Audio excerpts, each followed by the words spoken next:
से अनेक पुरस्कार पाइछन्ति। उत्कल साहित्य समाज युवा पुरस्कार पाइथिले। प्रोफेसर भुवनेश्वर बेहेरा साहित्य सम्मान पाइथिले। एवं से अध्यापनार व्रती इंग्राजी अध्यापक। से रुचि रखती अनेक जिनिस समाज संस्कृति साहित्य रे आम कथा होतलु। से रुचि रखती तांकर एबेकार जो उपन्यास चलुची से गोटे धारावाहिक भाव में उपन्यास लिखुंट। उपन्यास आसव उत्कलमणि गोपबंधु उपरे दासे आपणे। एवं ये जो उपन्यास आपण मैंने जानी खुशी हे जो अक्टोबर रे ही उत्कलमणि गोपबंधु जन्मदिन। आम आज आज आम अक्टोबर 13 तारिख रे अंतरंग आलाप करुचे पवित्र मोहन दासों सहित अंतर रूपांतर विषय। तेणु मुझे पुणी पवित्र बाबू को स्वागत करी तांको कहबी तांकर इनिशियल थॉट अंतर रूपांतर कहे। मुझे जस्ट 2-3 लाइन रे कही दउची। आमी तापर कार्यक्रम को आगु को नबा। गोटे बीजटीए महाद्रुम रे रूपांतर हुए। आमी जानिचे छोट कीटटीए प्यूपाटीए प्रजापति रे रूपांतर हुए। मनीष भी अनेक भाव रे जदियो शारीरिक भाव में गोटे स्टेज रु से अन्य स्टेज को जाए, बाल्य बाल्य अवस्था रु से वृद्धावस्था को जाए, से गोटे प्रकार बाह्यिक रूपांतर ही पारे। किंतु अंतर रे कौन किभली भाव में रूपांतर हुए कहबार तात्पर्य आम माने देखि परिबा साइकोलॉजिकल रूपांतर, बायोलॉजिकल रूपांतर, मटेरियल रूपांतर। किंतु अति भल भाव में आमे शुणिबा एवं आगु को वार्तालाप बढ़ेबा। आपण जहाँ मतामत प्रश्न जहाँ चार्ट लिखि पारिबे। तो मु स्वागत करुची पवित्र मोहन दास को। से कौन कहती अंतर रूपांतर कहले से किभली तर्जमा करने को चाहती तांकर मत ऑन दिस। तापर आमे गोटे गोटे खियो आगु को नबा। यस पवित्र बाबू नमस्कार। उपस्थित सब बंधु को मोर प्रणाम। प्रकृत मु आनंदित जे आमे संलाप करुचे। आमे कौन सी प्रकार राय दौने कि आमे विचारक आसन रे कहीं ना। अल्प समय तले रमण भाई कहते जैविक रूपांतर अन्यान्य बाहिक रूपांतर विषय। तेणु अंतर रूपांतर प्रसंग मो गुरुत्वपूर्ण एथपाई जे आमे देखुचे नियुत नियुत वर्ष धरी मनीष समाज बाह्य दिगरु बहु प्रकार परिवर्तन को प्रत्यक्ष करछि। तो आमे दिने पोशाक पिंधु नथिले, आज पोशाक पिंधुचे। आम पाखे स्वास्थ्य सुविधा नथिला, बड़ धरणर उत्तम धरणर स्वास्थ्य सेवा नथिला। आमे स्वास्थ्य सेवा पाइचे। आमे साक्षर होचे, शिक्षित होचे। आमे उच्च पद पदवी की जाउचे। दिने आमे पादरे चली चली जाउथिले, आज विभिन्न प्रकार जानवाहन ठू आरंभ करे उड़ाजहाज पर्यंत व्यवहार करुचे। किंतु मते लगे जे आम भीतर मनीष पूर्व भली आक्रामक, पूर्व भली प्रतियोगिता परायण, पूर्व भली ईर्षातुर, पूर्व भली हिंस्र होकर अच्छी। मत लगे जे आमर प्रजुक्ति विद्या और अन्यान्य ज्ञान कौशल विकास हेतु आम जीवन हुए तो आरामदायक होइछि। आमे माट्रे शोथिले, आज भल धरणर सेजरे बड़ गदी शुई पड़ुचे, शीतताप नियंत्रित कक्ष रोचे। किंतु आमर मन भितर को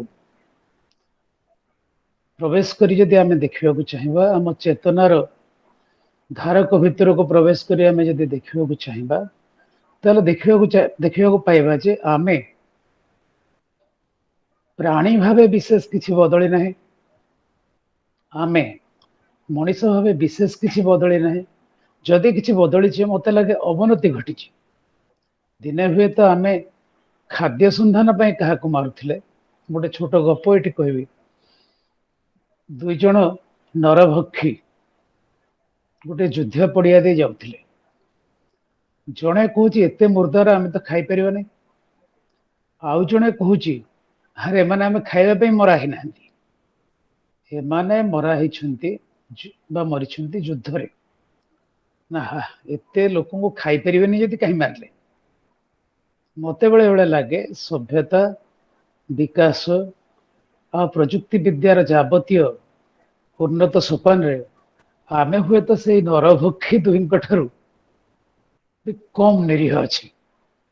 ସେଥିପାଇଁ ମତେ ଲାଗେ ରୂପାନ୍ତରର ଆବଶ୍ୟକତା କୋଉଠି ଗୋଟେ ଅନ୍ତରରେ ଅଛି, ଆମ ବାହ୍ୟ ଜଗତରେ ନୁହେଁ ବା ସଂସ୍କାରରେ ନୁହେଁ।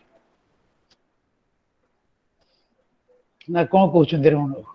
ହଁ, ନାଇଁ ନାଇଁ, ମୁଁ ଏକମତ।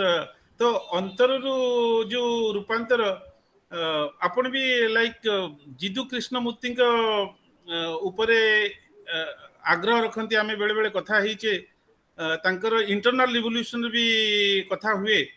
ତ ଇନୱାର୍ଡ ସେ ରିଭଲ୍ୟୁସନ। ସମ୍ପର୍କରେ କିଭଳି ଭାବରେ ଆପଣ ଅନୁପ୍ରାଣିତ ଆଉ କହିବାକୁ ଚାହିଁବେ ଯେ କିଛି ଥଟ୍ ଅଛି ଯାହା ଅନ୍ତରରୁ ରୂପାନ୍ତର ପାଇଁ ସାହାଯ୍ୟ କରେ? ମତେ ତ ଲାଗେ ଯେ ଆମେ ଆମର ଚିନ୍ତାକୁ ବୁଝିବା ଉଚିତ। ଆପଣ ଯୋଉ ଜିଡୁ କୃଷ୍ଣମୂର୍ତ୍ତିଙ୍କ ନାଁ ନେଲେ, ସେ ବହୁତ ସମୟରେ ଆମ ଅନ୍ତର୍ଜଗତକୁ ବୁଝିବା ଉପରେ ଗୁରୁତ୍ୱ ଦେଇଛନ୍ତି। ଆଉ ଆମ ଚିନ୍ତାର ଗତି, ଆମେ ଅନେକ ସମୟରେ ଆମ ଚିନ୍ତାର ଗତିକୁ ବୁଝି ନପାରି ଚିନ୍ତାକୁ ମୁଁ ବୋଲି ଧରି ନଉ। ଯିଏ ଚିନ୍ତା କରୁଛି ସେ ଜଣକ ବା ଯାହା ଚିନ୍ତିତ ହେଉଛି ତାହା ହିଁ ହଉଛି ବ୍ୟକ୍ତି ଜଣକ, ତା ଉର୍ଦ୍ଧ୍ୱରେ ଆଉ କିଛି ନାହିଁ। କିନ୍ତୁ ମତେ ଲାଗେ ଆମର ସ୍ତର ସ୍ତର ମାନସିକ ସ୍ଥିତି, ବହୁ ମାନସିକ ସ୍ଥିତି, ସେ ମାନସିକ ସ୍ଥିତିକୁ ବା ଚିନ୍ତାର ପ୍ରବାହକୁ, ମାନସିକ ସ୍ଥିତି ଅପେକ୍ଷା ଚିନ୍ତାର ପ୍ରବାହ ସମ୍ପର୍କରେ ସଚେତନ ହବାଟା ପ୍ରଥମେ ଜରୁରୀ ବୋଲି ମତେ ଲାଗେ। ଯଦି ମୁଁ ସଚେତନ ହୁଏ ମୋ ଚିନ୍ତାର ପ୍ରବାହ ସମ୍ପର୍କରେ, ମୁଁ ଜଜମେଣ୍ଟାଲ ହବା ଦରକାର ନାହିଁ। ବିଚାର ବୁଦ୍ଧି ମାନେ ସିଧାସଳଖ ବିଚାରକ ଆସନରେ ବସିବା ଦରକାର ନାହିଁ। ମୁଁ ଯଦି କେବଳ ନିଜକୁ ନିରୀକ୍ଷଣ କରେ, ମୁଁ ଯେମିତି ଦେଖୁଛି ମୋ ସାମ୍ନାରେ ଗୋଟେ ଟେବୁଲ ଅଛି, କି ମୋ ସାମ୍ନାରେ ରମଣ ବାବୁ ଅଛନ୍ତି, ସେମିତି ମୁଁ ମୋର ଦେହ, ମୁଁ ଏଇ ଦେହଟିକୁ, ଏଇ ଦେହଟି ସହିତ ବା ଏହା ସମେତ ମୋ ମନ ଜଗତରେ ହଉଥିବା ସବୁ ଆଲୋଡ଼ନକୁ, ଏପରିକି ମୋ ଭିତରେ ତିଆରି ହଉଥିବା ଆଦର୍ଶକୁ, ମୋ ଆଦର୍ଶ ଶବ୍ଦକୁ କିଛିଟା ନକାରାତ୍ମକ ଅର୍ଥରେ ବ୍ୟବହାର କରୁଛି ଏଇଥିପାଇଁ, ଆମେ ବହୁତ ସମୟରେ ବାସ୍ତବରେ କଣ ଚାହେଁ ନ ଜାଣି ଆଦର୍ଶଟି ଆଗ ପୋଷଣ କରୁ। ମୁଁ କଣ ମୁଁ ନ ବୁଝି ମୁଁ ଚାହେଁ ଯେ ମୁଁ କଣ ହବା ଉଚିତ ସେୟା ହେଇଯିବି। ଦେଖନ୍ତୁ ଟିକେ ତଳେଇ ଦେଖନ୍ତୁ, ଆମେ ଆପଣ କୃଷ୍ଣମୂର୍ତ୍ତିଙ୍କ କଥା କହୁଥିଲେ, ଆମେ ହିଂସା ଅହିଂସା ପ୍ରସଙ୍ଗକୁ ଦେଖିବା। ଆମ ଚେତନାର ଧାରକ ଅନେକ ହିଂସ୍ର ଉପାଦାନରେ ଭର୍ତ୍ତି। ଆମେ ଖାଦ୍ୟ ପାଇଁ ହିଂସା କରୁ, ଆମେ ନିଜର ଘର ଗଢିବା ପାଇଁ ହିଂସା କରୁ, ଆମେ ଅନ୍ୟକୁ ଟପି ଯିବା ପାଇଁ ହିଂସା କରୁ, ମୁଁ ଈର୍ଷା ଶବ୍ଦ ବ୍ୟବହାର କରୁନି। ଆମେ ଆମ ଦେଶ ନାଁରେ, ଜାତୀୟତା ନାଁରେ ହିଂସା କରୁ, କିନ୍ତୁ ଆମେ ଚାହୁଁ ଯେ ଆମେ ଅହିଂସ ହେଲେ ଭଲ। ଫଳ କଣ ହୁଏ ନା ଅହିଂସାର ଆଦର୍ଶ ଆମ ହିଂସା ଉପରେ ଆଣି ଲଦାଯାଏ। କିନ୍ତୁ ଯେତେବେଳେ ଆମେ ବୁଝିପାରିବା ଯେ ମୁଁ ହିଂସ୍ର, ସ୍ୱାଭାବିକ ଭାବେ ଯୋଉ ଶକ୍ତି ମତେ ହିଂସ୍ର କରାଏ, ସେ ଶକ୍ତିର ରୂପାନ୍ତର ଘଟିବ। ସେ ଶକ୍ତି ଆଉ ଗୋଟିଏ କୁ ବାଟକୁ ଯିବାକୁ ଚେଷ୍ଟା କରିବ। କିନ୍ତୁ ଆମେ ତା ନକରି ଆମେ ଆପଣ ଯୋଉ ଚିନ୍ତା କହିଲେନି କି ଆମ ଚିନ୍ତା ଅନୁସାରେ ଭାବୁ, ଆମ ଚିନ୍ତାଟା ଆଦର୍ଶ ତିଆରି କରେ ଆମ ଭିତରେ। आम चिंता आमको बुझाए जे जेमती आम भितरे साम्य बोध नाही, अनेक वैषम्य को नहीं आम गढ़ा, किंतु आम चाहू सबु समान हवा उचित एवं से समान हवा उचित आदर्श रे आम अनेक समय आदर्श को लागू करने अनेक हिंसा कर। तेणु मो मत आम मनीष हिसाब रे प्राणी हिसाब रे आम चिंतार गति को आगे बुझा उचित। कौ चिंता आमको रूपांतर दब ता अपेक्षा आम चिंतार गति कौन। धरा जो गोटे आम सामाजिक और सांसारिक मनीष हिसाब रे देखा, आम धरा जो देखा जे आमर आम केमिति आम संपर्क को देखुछु। समाज रे आमर बहुविध संपर्क अच्छी, स्वामी स्त्री बाप पुओ बाप झील माँ झील एम बंधु बंधु सबु संपर्क भितर छोट परिवार टिके नहीं मोर गोटे अहंग अच्छी। मुझे आम अहंग को अतिक्रम कर जीवार कथा चट करी अच्छी यदि कहीं अच्छी आमे चाहूँ मोर संपत्ति रहू जो मो मालिकाना थी, आमे चाहूँ आमर संपर्क माध्यम स्वामी स्त्री संपर्क माध्यम आम गुणसूत्र नियमितता जीन रो कंटिन्यूटी, तो आमे कौन सी मते आम निरंतरता को भांगी पारना। मु रही यही इच्छारू आमे बेले बेले भाबू जे माने वर्तमान मोर जीवन जहाँ हो पछे मु तो जानी आत्मा आमर आत्मा परमात्मा से सब बड़ बड़ शब्द व्यवहार करी आमे आमर दैनंदिन जीवन टिकी भलरे देखि पारुना एवं जाबतीय समस्या सेठु आरंभ हुए। तेणु आप बहुत भल कथा पचार कौ चिंता आमको रूपांतर तार सूत्र आड़ कहते तो ना मत लगे आम प्रथम आम चिंतार प्रवाह को देखा कि आम मनरे चिंतार गति केमती हुए ताकू देखा कि आम अनेक समय आम भीतर खालीपण पूर्ण करने विभिन्न काम कर। जड़े किए सत्संग को जाए, जड़े किए मध्यशाला को जाए, जड़े किए मनोरंजन रे रहे, किंतु आमे आमर निरोल एकुटियापन को सहाय कर पारना बोली मत लगे बहुत समय। तेणु मत लगे आमे प्रथमे निज अस्तित्व को आम चिंता माध्यम रे देखा अपेक्षा आम चिंता को देखा उचित। आम कौन चिंता कर प्रकृति में आम मोर गोटे घटना मन पड़े जस नामक जड़े युवक एवं तांकर किछि बंधु उच्च वंशज से माने गोटे युवती को नहीं गोटे प्रमोद उद्यान को जाइथिले। से प्रमोद उद्यान से युवती को पले चली तापरे जस बाटरे बुद्धों सह भेट पड़े। बुद्ध को से माने पचारे कुआड़े, बुद्ध पचारे मु तो से पचार कुआड़े कुआड़े जाऊँ से कुआड़े प्रश्नटी एत गभीर हो गला जे जस तांकर गति बदल को आरंभ कले। तेणु मत लगे रमण भाई जे आमे आम चिंता को प्रथम देखा उचित। कौ चिंता आमको रूपांतरित करने अपेक्षा आम चिंता मूलतः कौन ना कौन कहते सॉरी या पवित्र बहुत एक्चुअली गुढ़ कथा कहवा को चाहूँगी अति सरल भाव में। तेणु आम जितेबले अंतर रूपांतर कथा कहूचे मुख्य कथा आपण भी कहते जे सेल्फ अवेयरनेस निजर जो भावना चिंता जो होची ताकू किभली भाव में ता प्रति सजग रहिबा राइट फुल्ली भाव में ताकू देखिबा हमर चिंतार प्रभाव को देखि परिबा।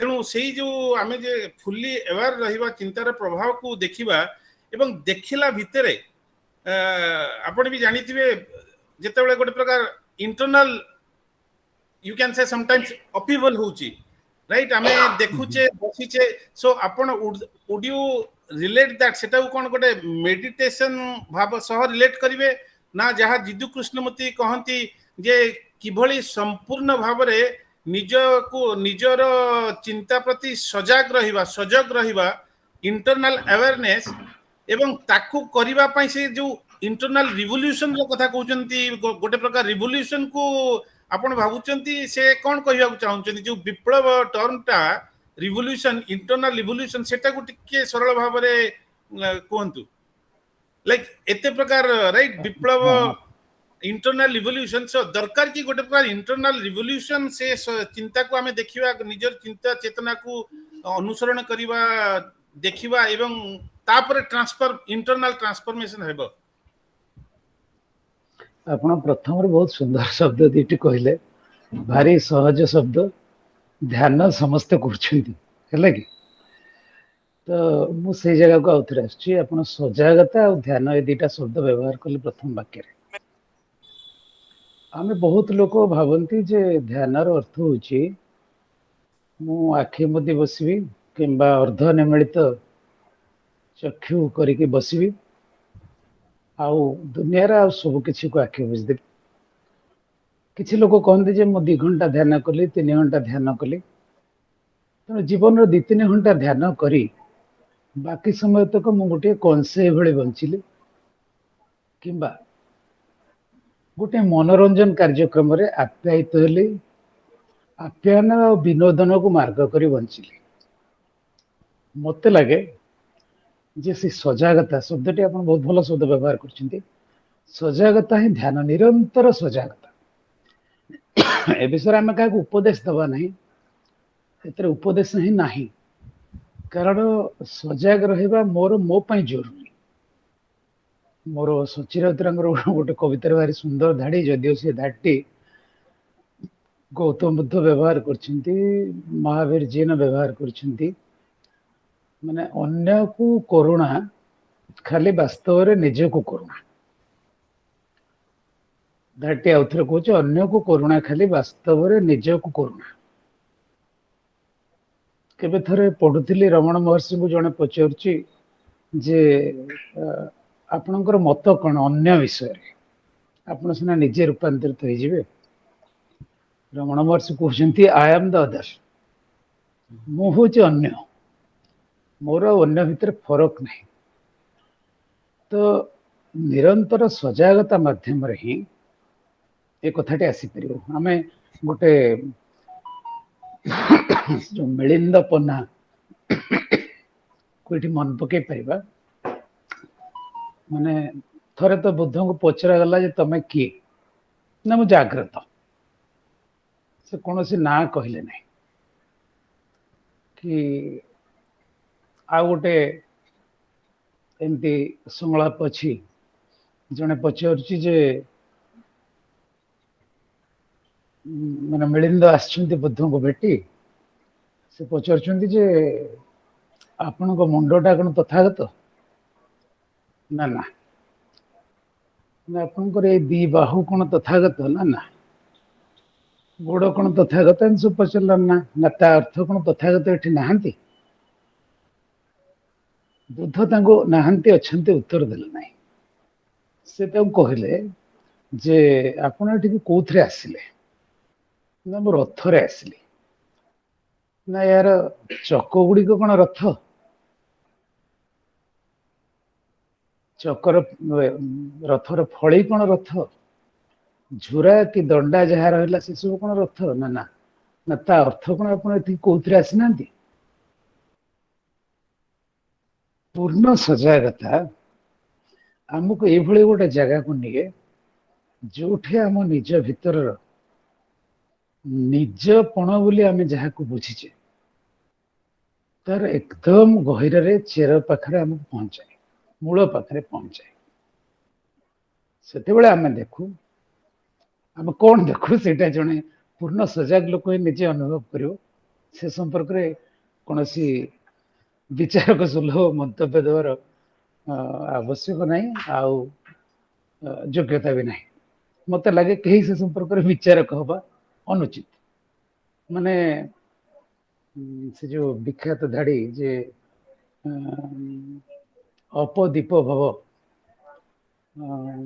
बुद्ध तांका वृत्ति सज्जा बेलू भी कहते be a lamp to yourself तो आमे आमे केवल परस्पर भितर संलाप माध्यम आम सजगता को बंचे रखा मु निरंतर सजग ही रही मु आउर थे आप प्रथम व्यवहार करते सुंदर शब्दटी पक्ष सजगता ध्यान परिवर्तन सजगता शब्द यदि बेसी व्यवहार होता आहरी भल होता कारण धीरे धीरे ध्यान बोले आम जहाँ बुझिलु बेले बेले आम अंतर्जगतर जेकोसी यात्रा विशेष सहायक होना मत लगे जड़े संपूर्ण ध्यानस्थ कि आदौ ध्यान करना जड़े 15 मिनिट ध्यान करी आउ 20 मिनिट जन कौन से हो पार ना जड़े ध्यान करवा परदिन कह सीमांत माने सैन्य माने यह करंतु कि एठी वीरत्व आसु कि मु माने ये युद्ध जीतवा चाहे कि मु अन्य को टपी जावाक चाहे जमती टॉल्स्टॉय गोटे गपर कहते फादर सियर की से सब कहते जे से सन्यासी गला बेले कहते जे मु श्रेष्ठ सन्यासी ता भीतर तो सही उच्चाकांक्षा रहा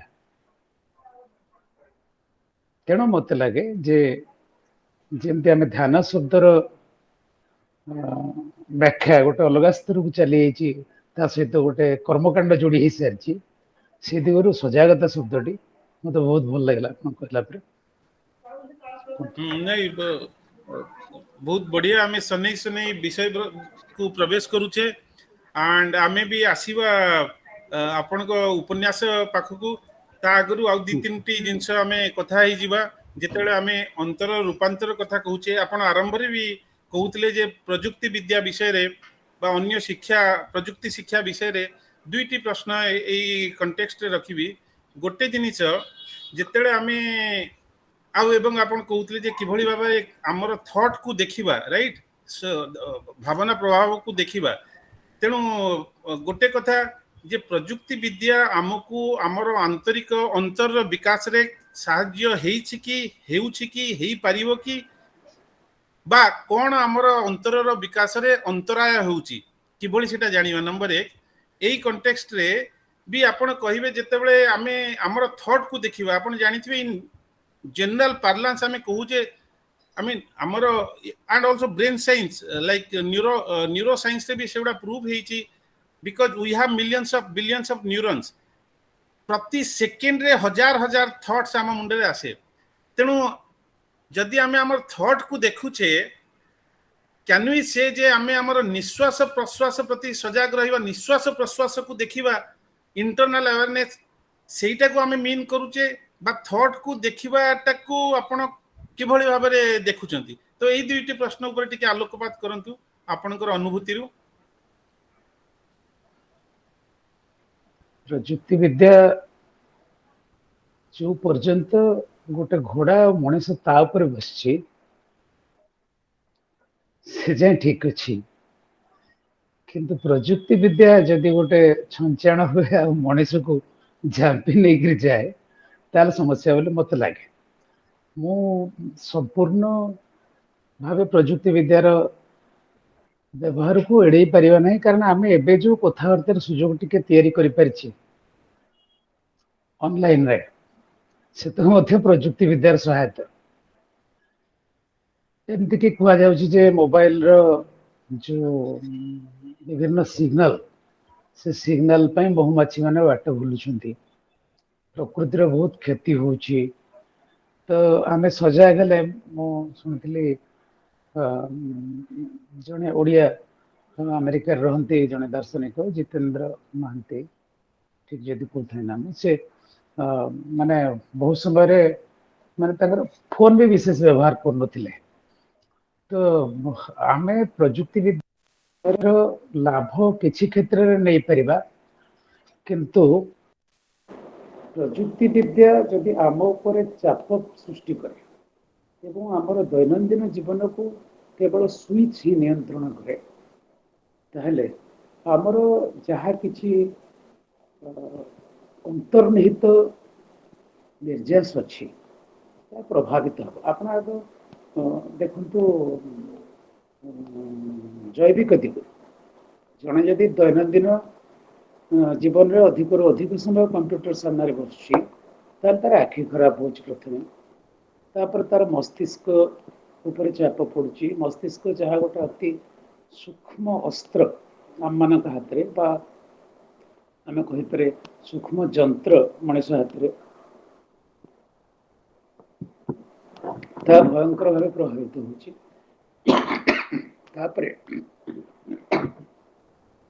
आमମାନଙ୍କର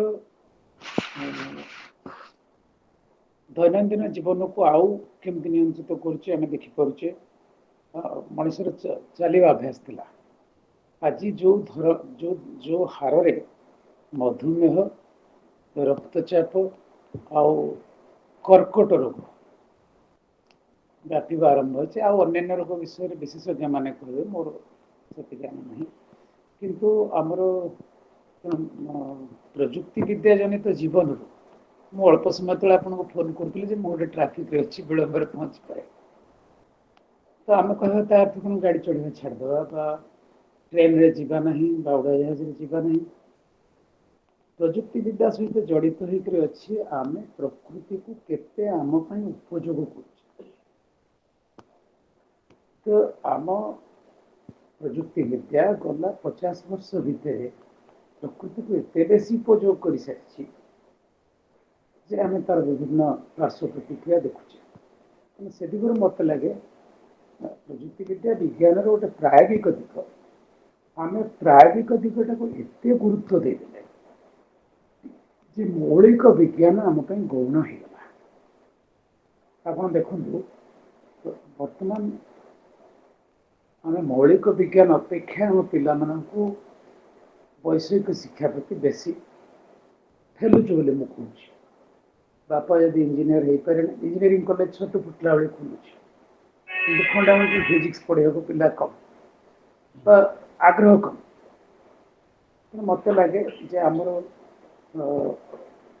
बोध जागरण अपेक्षा सरल जदि आम इंग्राजी कह अंडरस्टैंडिंग अपेक्षा यूटिलाइजेशन उपयोग उपर आम बेसी गुरुत्व दे आसे प्रजुक्ति विद्या जदि से उपयोग आड़ को आमको बेसी नहीं गला ताहले ये सुंदर ग्रहटी की आम बहुत जल्दी नष्ट करदे थर आ संपर्क में आपण मैंने कि अन्य बंधु मैंने आ सुंदर भाव कहींपर जे प्रजुक्ति विद्या आमको कौटी पहुँची सारी किंतु आर जो प्रश्नटी आप कहले सेटा आप ज्ञात भाव कहते कि नहीं मुझे जाने ना किंतु बौद्ध परंपरा जो विपासना योग कथा कहुई जो कहले श्वासक्रिया को निरीक्षण करवा सेटा माने आग चिंता को निरीक्षण करू करू बोधे आम असचेतन भाव श्वासक्रिया नियंत्रण श्वासक्रियार पर्यवेक्षण नियंत्रण शब्द मात्र व्यवहार करें नियंत्रण मात्रे इंटर शब्द आसो जे से संपर्क में विपासना विशेषज्ञ मैंने अच्छा से माने बहुत आउ भल कर कि मत लगे निज श्वासक्रियार पर्यवेक्षण आत्मनिरीक्षण प्रक्रियार गोटे अंश आधर कौन कौन अनुभव हुए कि मनीष केते शांत हुए कि मनीष निजर माने देह को अनुभव करे मनीष अधिक संवेदनशील हुए ये सब जनकर निरंतर सजगतार कथा किंतु मुझे सहमत जे आम श्वासक्रियार निरीक्षण आम आत्मनिरीक्षण अंश पूर्ण बहुत बढ़िया जो या विपासना या विशेष भाव देखिबा कथा राइट एटा बहुत किभली भाव अंतर रे सजाग रही कि सेटा गोटे आ प्रजुक्ति विद्या विषय भी जहाँ भल भाव आप कहले एक्चुअली जोटा आम ट्रेडिशनली ही जानी आसुचे आ सुनी आसुचे अनुभव करी आसुचे जे किभली भाव ताकू आमे लाइक नो सेवा सर्वेंट भावे करिक रखिबा not as a master right that is one thing जेमती राइट प्रयुक्ति विद्या भी हमर सर्वेंट है कि रहू हमर मास्टर न हो एवं कि सबुथिरे संतुलन दरकार जोटा बे भलो भाबरे कहले राइट पिला माने ताने संतुलन भी रहिबा दरकार तेणु एबे आमे आसीबा पर्याय को जोटा आपणकर ऑल्सो फोटे सेटा कविता आ उपन्यास मु ऑलरेडी कहिची आपणकर पब्लिश लेखा विषय रे इंटरेस्टिंगली मते लागुची गोपबंधुଙ୍କ ଉପରେ चरित उपन्यास लेखा जाई नाही जहाँ आपण आरंभ करिसंती एवं तेणु दुईटा कथा गोटे गोपबंधु को जदि आपण सामना रे नेबे आपण भाबिबे कि जे आंतरिक विकासर गोटे से मूर्तिमंत प्रतीक से तो थिले त्याग सेवा राइट रो मूर्तिमंत प्रतीक उत्कलमणि आमे सेइथमे तांको कहूचु ही जे role model for right whole of Odisha एक सेटा जे ही वाज ट्रांसफॉर्म्ड से ऑलरेडी रूपांतरित थिले एवं द्वितीय कथा जे ए उपन्यास रे आपण जीवनी कहवा को चाहूचंती ना एटा को साहित्य भाव रे करिया को चाहूचंती ता संगे मु गोटे जोड़ी दिए मोर टिके मने पडुची मु जेते कहूची मु भी पढुतली इन्फ्लुएंस राइट आम डिस्कशन रे भी जे गोपबंधु किभली भाव रे जनमानस रे उड़िया जनमानस रे आ हृदय रे रही आछंती आ एवं से पराधीन भारत रे ही थिले 1928 रे महाप्राण हैला सेथिपाई तांकर जो मुख्य लक्ष्य थिला जे स्वदेश मुक्ति हो एवं विश्व प्रीति हो एवं ईश्वर भक्तिर भी से कथा कहूतिले तेणु ईश्वर भक्ति भी जे आमर अंतर रूपांतर पाई आवश्यक ताहा भी आपण अनुभव करूचंती कि एवं एई कथा कहला बेले आपण उपन्यास रे आमर जो ओडिसा रो स्थिति अछि से सामाजिक स्थिति हो आर्थिक स्थिति हो राजनीतिक स्थिति हो से सबुर डिस्कशन आणुछंती कि तार कारण मोर गोटे मने पडुची तांकर अवकाश चिंतार प्रार्थना रे से कहउचंती उत्कल मु के पढी दिए उत्कल मातार अतीत जस उत्कल मातार अतीत जस विपुल विभव बल साहस सुमऋण फाटी जाए हृदय देखी अवस्थार ए विपर्यय रक्त मांस देह धरी अधीर आतुर किए से नहेब देखी मात्र एते सरी है मोर कहबार कथा जिते 2021 रे आपण चरित्र उपन्यास लिखुचंती सेही भली भाबरे आतुर आपण हेउचंती कि लेखक भाबरे स्रष्टा भाबरे आपण को लागुची कि जे से स्थिति रे विशेष परिवर्तन हेनी एबे भी आमर समस्तंकर आत्मिक विकास लोड़ा आत्मिक विकास सामूहिक विकास लोड़ा एवं समूह विकास समग्र ओडिशार विकास लोड़ा एवं विश्वर विकास लोड़ा तो एते गुड़िए मु कथा एकाठी कहिदेली कारण मु चाहूची आपण ही कहंतु एबे राइट आपणकर राइट दासे आपणे को कॉन्टेक्स्ट करिकि ए सब यदि केतेल किछि पचारिबे मु कहिबे आ हाँ रमण भाई कथा कथा होची सुबुझ तो यस यस बहुत बढ़िया हाँ दासे आपणे गोटे चरित्र उपन्यास गोपबंधु को नहीं जीवनी नुहे चरित्र उपन्यास आउ ताको धारावाहिक भाव में लिखुची लिखिबार कारण या जे मते लगे आम जाति गोपबंधु को गोटे सन्थ किंबा रिलीफ दौथिबा लोक यही दी प्रकार भावे बेसी जानिची किंतु गोपबंधु गोटे समग्र दृष्टि नहीं काम करथिले गोपबंधु जो समयर प्रतिनिधि से समय रे जातीयतार जागरण जरूरी थिला तथापि आपण भी कहले गोपबंधु कहते गोटे सुंदर लाइन अच्छी जातीय ममता विश्वजन प्रीति उत्कलवासी हेउ यह नीति गोटे आक्रमक ओडियात्व कथा से कहना किंतु जातीय ममता विश्वजन प्रीति उत्कलवासी हेउ यह नीति तो गोपबंधुंकर जो दी तीन क्षेत्र थिला ସାହିତ୍ୟ, ରାଜନୀତି, ଶିକ୍ଷା, କିନ୍ତୁ ଏଇ ସବୁ କ୍ଷେତ୍ରରେ ଧରାଯାଉ ସତ୍ୟବାଦୀ ବନବିଦ୍ୟାଳୟରେ ସେ ଯେତେବେଳେ ସଙ୍ଗୀତ ଶିକ୍ଷକ ନିଯୁକ୍ତ କରୁଥିଲେ ସେତେବେଳେ ଜଣକୁ ଆଣିଥିଲେ ଅପର୍ଣ୍ଣା ପରିଚ୍ଛା, ଯିଏ ଥିଲେ ଅପର୍ଣ୍ଣା ପାଣିଗ୍ରାହୀ, ଯିଏ ଥିଲେ ଆମର ପାରଳାଖେମୁଣ୍ଡି ରାଜଦରବାରର ଜଣେ ଗାୟକ। ଏବେ ବି ତାଙ୍କ ଗୀତ ଉପଲବ୍ଧ, 7-8ଟି ଗୀତ ଏବେ ବି ତାଙ୍କର ଉପଲବ୍ଧ। ତ ଗୋପବନ୍ଧୁ କିଛି ସଙ୍ଗୀତଜ୍ଞ ନଥିଲେ, କିନ୍ତୁ ସେ ଚାହୁଁଥିଲେ ତାଙ୍କ ଛାତ୍ରମାନେ ଜଣେ ଉତ୍ତମ ସଙ୍ଗୀତଜ୍ଞ ଠାରୁ ସଙ୍ଗୀତ ଶିଖନ୍ତୁ। ଠିକ୍ ସେମିତି ବିଭିନ୍ନ କ୍ଷେତ୍ରରେ ସେ ପ୍ରସ୍ତୁତ କରଉଥିଲେ ଅନ୍ୟମାନଙ୍କୁ। ଗୋଟେ ହଁ, ଗୋପବନ୍ଧୁଙ୍କ କାଳଖଣ୍ଡର ଆବଶ୍ୟକତା ବର୍ତ୍ତମାନର ଆବଶ୍ୟକତା ଭିତରେ କିଛିଟା ଫରକ ଅଛି, କିନ୍ତୁ ଆମ ଗଣ ମାନସିକତାରେ ବେଶୀ ପରିବର୍ତ୍ତନ ଘଟିଛି ବୋଲି ମତେ ଲାଗୁନାହିଁ। କାହିଁକି? ଆମେ ବେଶୀରୁ ବେଶୀ ଗୋପବନ୍ଧୁ ଯେତେବେଳେ ପହଞ୍ଚୁଥିଲେ, ମୋର ଗୋଟେ ଘଟଣା ମନେ ପଡୁଛି, ଏଇଟା ମନୋରମା ମହାପାତ୍ର ଲେଖିଥିଲେ ଗୋଟେ ଥର, ଯେ ତାଙ୍କ ମା ପୁରୀରେ ବିଭିନ୍ନ ପ୍ରକାରର ଖାଦ୍ୟ ରାନ୍ଧିକି ଅପେକ୍ଷା କରିଥିଲେ ଯେ ଗୋପବନ୍ଧୁ ଆସିଲେ ଖାଇବେ। ରାଧାନାଥ ତୀର୍ଥ ରାତିରେ ଗୋପବନ୍ଧୁଙ୍କୁ ଧରି ଆସି ଘରେ ପହଞ୍ଚିଲେ। ବହୁ ପ୍ରକାରର ଗୋପବନ୍ଧୁଙ୍କର କଣ କିଛି ପ୍ରିୟ ଖାଦ୍ୟ ଥିଲା ତା ମଧ୍ୟ ବଢ଼ା ହେଇଛି, କିନ୍ତୁ ଗୋପବନ୍ଧୁ ସେ ଖାଦ୍ୟ ଦେଖି କାନ୍ଦିବା ଆରମ୍ଭ କଲେ ଏବଂ କହିଲେ, ମୁଁ କାଲି ଭୋରରୁ ଏଇଠୁ ଉତ୍ସବ ପହିଲ ମାନ ହାତରେ ଚୂଡା ପଠେଇବି, ମୁଁ ଏଇଆ ଖାଇ ସେମାନଙ୍କ ପାଖକୁ ଯିବି କେମିତି, କୋଉ ବିବେକରେ? ତ ସେ ସମୟରେ ଲୋକଙ୍କ ପାଖେ ସାଧନ ପହଞ୍ଚିବାର ସୁବିଧା ନଥିଲା। ଗୋପବନ୍ଧୁ ସେଦିନ ଅଳ୍ପ କିଛି ଖାଇ ଉଠି ଯାଇଥିଲେ, କିନ୍ତୁ ବର୍ତ୍ତମାନ ଗୋଟେ ବନ୍ୟାଞ୍ଚଳରେ କିଛି କମ୍ ରିଲିଫ ପହଞ୍ଚୁନାହିଁ, କିନ୍ତୁ ରିଲିଫ ପାଇଁ ଆମ ଭିତରେ ବାଡିଆ ପିଟା ବାହାରକୁ କଣ ସୂଚଉଛି? ମୁଁ ଏହା କହୁନାହିଁ ଯେ ଲୋକଙ୍କର ରିଲିଫ ଦରକାର ନାହିଁ। ବିକାଶର ଯାବତୀୟ ଡିଣ୍ଡିମ ସତ୍ତ୍ୱେ ନଗଡା ଭଳି ଜାଗା ଅଛି ଏବଂ ଅନେକ ସ୍ଥାନରେ ଅନେକ ସମସ୍ୟା ଅଛି। ମୋର କିଛି ଅର୍ଥନୀତି ଉପରେ ଏମିତି ସ୍ୱତନ୍ତ୍ର ଜ୍ଞାନ ନାହିଁ, ଆପଣ ମୋର ସେ ବିଷୟରେ ଭଲ କହିପାରିବେ ଯେ ଆମେ ସ୍ଵାଧୀନତା ପରେ ଆମର ସମଗ୍ର ସମ୍ପତ୍ତିର ଜାତୀୟକରଣ ହେଇପାରିଥିଲେ କଣ ଲାଭ ହେଇଥାନ୍ତା କି?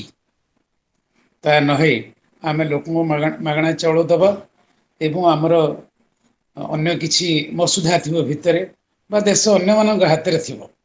ଆମେ କିଛି ଲୋକଙ୍କୁ ଦେଶ ପ୍ରେମ ନାଁରେ ମତେଇ ପାରିବା, ଆଉ କିଛି ଲୋକଙ୍କୁ ସେମାନେ ଆନ୍ତର୍ଜାତୀୟ ହେଇକରି ଚଳୁଥିବେ।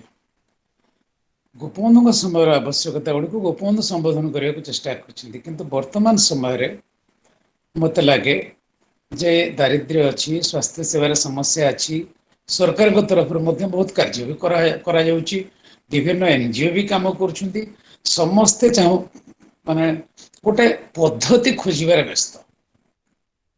ଯୋଉ ପର୍ଯ୍ୟନ୍ତ ମାନେ ଯେମିତି କହିଲା ଭଳି ଯେ ଜଣେ ଯୌତୁକ ସମସ୍ୟାକୁ ନେଇକରି ନାରୀ କେମିତି ସନ୍ତ୍ରସ୍ତ ତା ଉପରେ ଉପନ୍ୟାସ ଲେଖୁଥିବ ଏବଂ ନିଜ ପରିବାରରେ ଯୌତୁକ ନିର୍ଯାତନାର ଗୋଟେ ଉପାଦାନରେ ପରିଣତ ହେଇଯାଉଥିବ ବା ଯୌତୁକ ନିର୍ଯାତନା ପାଇଁ ନିଜେ ଦାୟୀ ହଉଥିବ। ସେଇଭଳି ଆମେ ଯୋଉ ପରିବର୍ତ୍ତନ ଚାହୁଁଛେ ସେ ପରିବର୍ତ୍ତନ ମୂଳରେ ଆମ କୋଉ ସମାଜଟା ଅଛି, କୋଉ ବର୍ଗଟା ଅଛି, ଆମର ଗୋଟେ ବର୍ଗ ତିଆରି ହେଇସାରିଛି ଆ ଭିତରେ, ଯୋଉ ବର୍ଗଟି ଗୋପବନ୍ଧୁଙ୍କ ସମୟରେ ହୁଏତ ନଥିଲା। ତେଣୁ ଆମକୁ ସଚେତନ ହେବାକୁ ପଡିବ ଯେ ଆମର ବର୍ତ୍ତମାନ ସମୟର ଅର୍ଥନୀତି ସମ୍ପର୍କୀୟ ଆହ୍ୱାନ ଗୁଡିକ, ଆମର ବର୍ତ୍ତମାନ ସମୟର ଶୈକ୍ଷିକ ଆହ୍ୱାନ ଗୁଡିକ ସେ ସମୟର ବା ସେ କାଳଖଣ୍ଡର ଆହ୍ୱାନ ଗୁଡିକ ଠାରୁ ଭିନ୍ନ। ହଁ, ମୁଁ ଏକଥା କହିବି ଯେ ଗୋପବନ୍ଧୁ ସୁଲଭ ସମ୍ବେଦନା ରହିବା ଉଚିତ। କିନ୍ତୁ ଆମ ଲୋକେ ସବୁ ସମୟରେ ଚାହିଁଲେ ଯେ ଆମକୁ ଜଣେ କେହି ମାନେ ଆମର ଜଣେ ମହାତ୍ମା ଗାନ୍ଧୀ ଦରକାର, ଆମର ଜଣେ ବୁଦ୍ଧ ଦରକାର, ଆମର ଜଣେ ବିବେକାନନ୍ଦ ଦରକାର, ଆମର ଜଣେ ଗୋପବନ୍ଧୁ ଦରକାର। ତ ଆମେ ମାନେ ଏଇଟା ଅବତାରବାଦର ଆଉ ଗୋଟେ ଅଲଗା ରୂପ। ଯେମିତି ଗୋପବନ୍ଧୁଙ୍କ ଠି କିଛି କଥା ବି ଆରୋପ କରାଯାଏ ଯେ ମାନେ ତାଙ୍କ ପୁଅ ମଲା ଦିନେ ସେ ମୋଟେ କାନ୍ଦିଲେନି। ମାନେ ଜଣେ ସାଧାରଣ ମଣିଷର ସବୁ ଗୁଣ ଥାଇ ଅସାଧାରଣ ହେଇପାରେ। ତେଣୁ ଦାସେ ଆପଣା ଉପନ୍ୟାସ ଲେଖିକିରି ମୁଁ ଗୋଟେ ଏମିତି କିଛି ବଡ କାମ କରୁନାହିଁ। ଗୋପବନ୍ଧୁଙ୍କ ଦେହାନ୍ତ ସମୟରେ ସୁଭାଷ ଚନ୍ଦ୍ର ବୋଷ ଗୋଟେ ଅତି ଚମତ୍କାର ଧାଡ଼ି କହିଥିଲେ ଯେ ତାଙ୍କର ସହକର୍ମୀ ମାନେ ତାଙ୍କ ବିସ୍ମୟକର ଜୀବନ ବିଷୟରେ ଅନ୍ୟମାନଙ୍କୁ କୁହନ୍ତୁ। ମୋତେ ବହୁତ ବଢ଼ିଆ ଲାଗେ ଯେ ଗୋପବନ୍ଧୁଙ୍କ ଜୀବନରେ ଏମିତି ବହୁତ କଥା ଅଛି ଯାହା ଅତ୍ୟନ୍ତ ବିସ୍ମୟକର ଆମ ସାଧାରଣ ଜୀବନ ପାଇଁ। ଆଉ ସେ ସାଧାରଣ ଜୀବନରେ ସେଗୁଡ଼ିକ ବାରମ୍ବାର ପହଞ୍ଚେଇବାର ଆବଶ୍ୟକତା ଅଛି। କିନ୍ତୁ ମାନେ ସିଧାସଳଖ କ'ଣ ଯେଉଁ ଆମର ଗୋଟେ ସମୟରେ ଏ ଯେଉଁ କୀର୍ତ୍ତନ ଆରମ୍ଭ ହେଇଯାଏ ବା ଗୋଟେ ବ୍ରାଣ୍ଡ କରି ଜଣଙ୍କ ଅସ୍ତିତ୍ୱ ପାଖରେ ନିଜକୁ ସମର୍ପି ଦେଇ ତାଙ୍କ ବାହାନାରେ ନିଜ ପରିଚୟ ଖୋଜାଯାଏ। ମାନେ ମୁଁ ସେଇ କଥାଟି ଅନ୍ତତଃ କରୁନାହିଁ। ମୋତେ ଜଣେ ସାଧାରଣ ଲୋକ ହିସାବରେ, ଜଣେ ଓଡ଼ିଆ ହିସାବରେ, ଜଣେ ବ୍ୟାକୁଳ ପ୍ରାଣ ଆପଣ ଯେମିତି କହିଲେ, ବହୁତ ସମୟରେ ସେ ତାଙ୍କ ଭିତରେ ଗୋଟେ ଅଦ୍ଭୁତ ବ୍ୟାକୁଳତା ଥିଲା। ମୁଁ ଗଭୀର ଭାବେ ସ୍ୱୀକାର କରୁଛି ଯେ ସେଇ ବ୍ୟାକୁଳତାର ଉପାଦାନରେ ମୁଁ ଗଢ଼ା ହେଇନାହିଁ। ଗୋପବନ୍ଧୁ ବଞ୍ଚିଥିଲେ ମାତ୍ର 50 ବର୍ଷ, 51 ବର୍ଷ ପୁରୀ ନଥିଲା, ଏତେ କାମ। ତେଣୁ ମୋର ସୂତ୍ର ଖୋଜିବାର ହୁଏତ ମଣିଷ ଅନ୍ତର୍ଜଗତରୁ ରୂପାନ୍ତରିତ ହଉ, ମଣିଷ ଆହୁରି ଆତ୍ମନିର୍ଭରଶୀଳ। ଆତ୍ମନିର୍ଭରଶୀଳତା ବା ସ୍ୱାବଲମ୍ବନତା ଅର୍ଥରେ ନୁହେଁ, କେବଳ ଅର୍ଥନୈତିକ ଅର୍ଥରେ ନୁହେଁ। ଆତ୍ମନିର୍ଭରଶୀଳତାଟା ହେଉଛି ନିଜେ ଅନ୍ୟମାନଙ୍କ ସହ କେମିତି ସମ୍ବନ୍ଧିତ। ଗୋପବନ୍ଧୁ କବି ଥିଲେ, ରାଜନେତା ଥିଲେ, ସାମ୍ବାଦିକ ଥିଲେ, ଶିକ୍ଷକ ଥିଲେ, ବିଧାୟକ ଥିଲେ, ବହୁତ କିଛି କଥା ଥିଲେ। କିନ୍ତୁ ସବୁ ଭିତରେ ତାଙ୍କର କବି ହୃଦୟଟି ସ୍ପନ୍ଦିତ ହଉଥିଲା। ସେ ଆଉ କିଛି ନ ହେଇଥିଲେ କବି ହେଇଥାନ୍ତେ, କିନ୍ତୁ କବି ନ ହେଇଥିଲେ ଆଉ କିଛି ହେଇପାରିନଥାନ୍ତେ ବୋଲି ମତେ ଲାଗେ।